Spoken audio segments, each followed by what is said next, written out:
Do you agree with hashtag ABSCBN franchise denied? Sumasang-ayon ka ba na hindi binigyan ng prangkisa ang ABS-CBN? The franchise issue is an issue of regulation. Think regulation as a red traffic light. Stop, tick all the checklist, then go. Also, regulation tells you what you can and what you cannot do. Regulation is good because it tells you how to behave in a society. This results to social order, which requires a good relationship between social structures and institutions. So magandang regulasyon, dapat alam mo ang iyong ginagawa, alam mong iyong tungkulin at alam mo ang iyong responsibilidad. That's why ABS-CBN has to undergo regulation. It has to comply. It has to follow the rules. And what regulates ABS-CBN? The government agencies, which includes BIR, SEC, DOJ, and many more agencies. And Congress, as the sole institution that grants franchise, has also an oversight function over ABS-CBN. Bakit sa renewal lang sila naglabas ng mga accusations or allegations about violations ng network? Regulations can be abused by the powerful. Case in point is the ABS-CBN franchise. Both Congress and ABS-CBN, they have power. One has a legitimate power. One has market power. But in here, one emerged as more powerful than the other.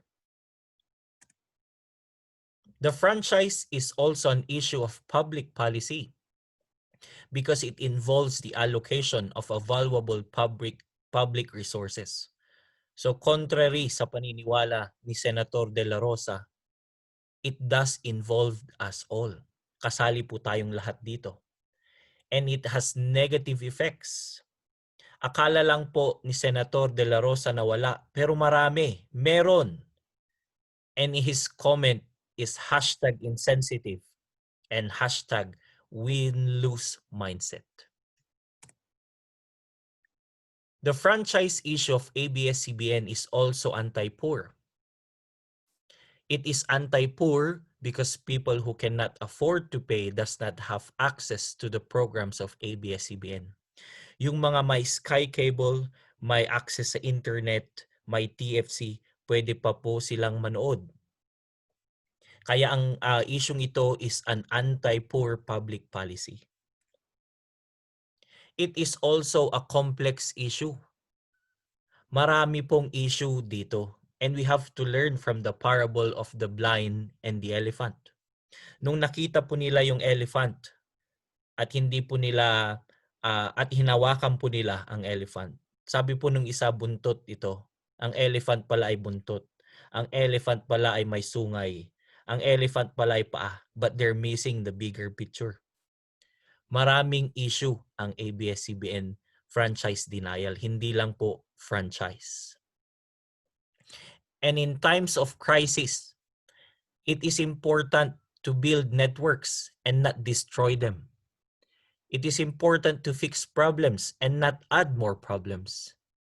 It is to optimize the help you can get within the region. You don't expect the US, Italy, Germany to come to the Philippines and save the day. Kailangan kung anong nasa resources natin sa ating bansa, ito ang gamitin. And we're not doing that. And I do agree with President Pro Tempore Senator Recto. It does make perfect sense lahat ng kanyang sinabi. At this time of crisis, naging bata ka, making child tantrums. In times of crisis, we need more assistance. We need more help. And what they've done to ABS-CBN does not make sense. They should apply the law. And if they violated the law, then penalize them. I do agree with Senator Recto. Kasi kung lahat ay tatanggalan mo ng pagkakataon na magpatuloy sa kanilang business, wala nang matitira sa Pilipinas. The franchise issue is also an issue of waste. It is a waste of valuable public resources. Sayang po ito. Channel 2 is not being used now.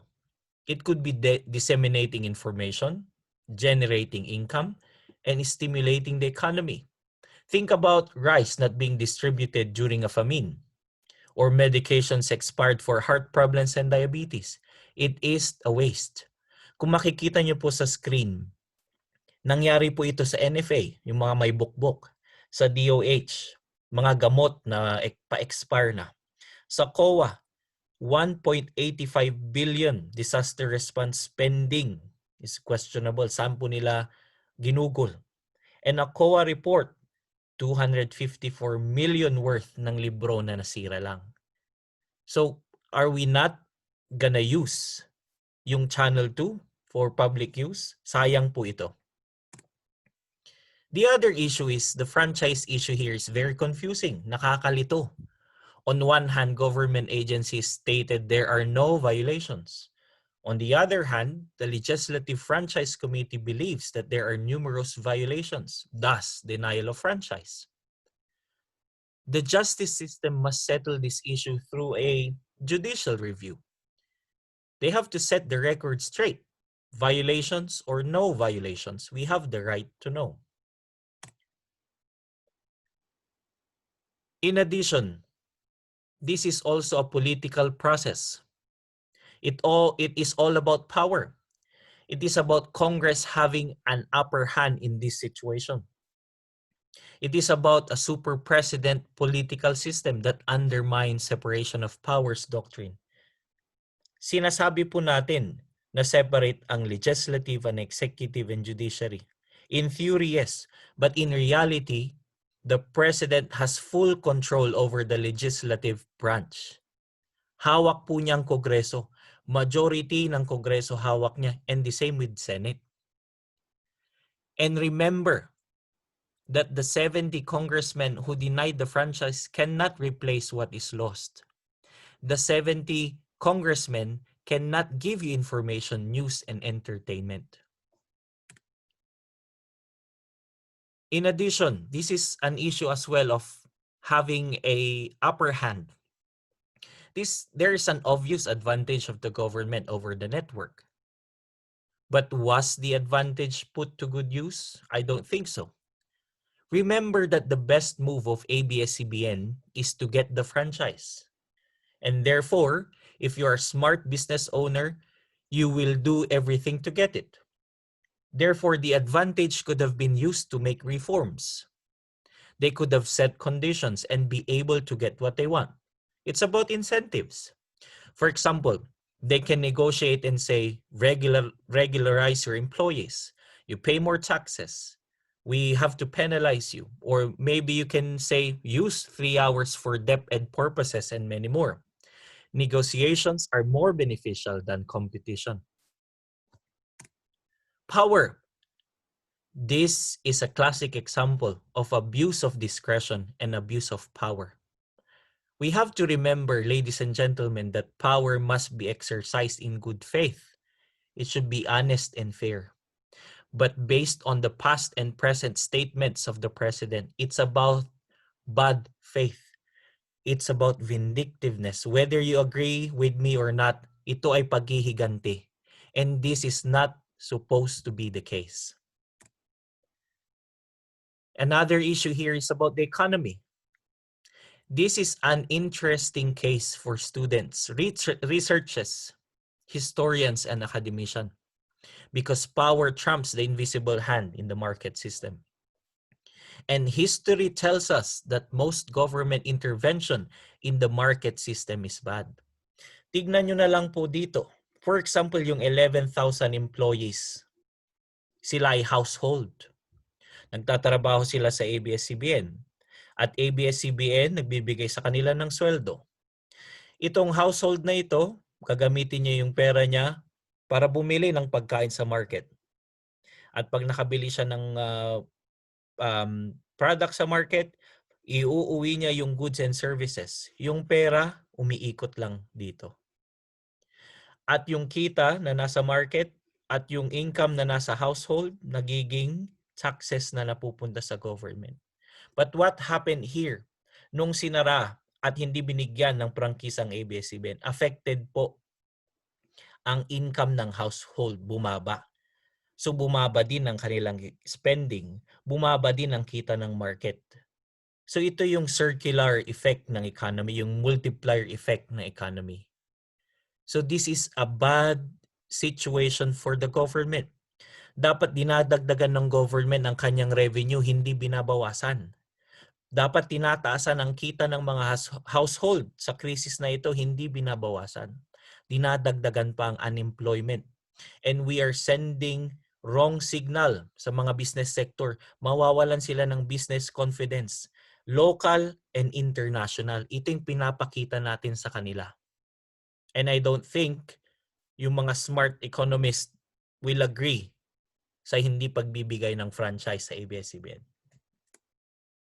Ang gobyerno ay expert sa win-lose strategy. We've seen that before. Case ni Maria Ressa, drug war policy, paglaban niya sa CPP-NPA, at yung pagtanggal kay Chief Justice Sereno. This government has been using a win-lose strategy. It is a toxic Filipino culture. It's warlike mentality. I win, you lose. I get 10, you get 0. It is a Pacquiao strategy. It's a Pacquiao strategy in the boxing ring. Sabungan strategy. It's ako ang talo, ikaw ang matatalo. But in here, in this situation, win-win mindset could have been implemented and the government could have advanced their agenda through negotiation and collaboration. If the franchise was considered a shared problem, a shared responsibility with mutual benefits, the smart move is to grant the franchise with conditions. However, government in this situation has become greedy. They do not want to give the cake, and they are willing to abandon the benefits. They are willing to accept the opportunity cost to the detriment of public interest to prove a point. Gantihan ang mga oligarchs. But we have to remember, in a society with social order, we have to accept mutual interest. That at some point in your life, you win and your partner or your neighbor or your family member, your friend, or even your enemy, both of you will win. Salamat po sa pakikinig. Add na rin yung bisor sa Facebook and subscribe sa YouTube. Maraming salamat po.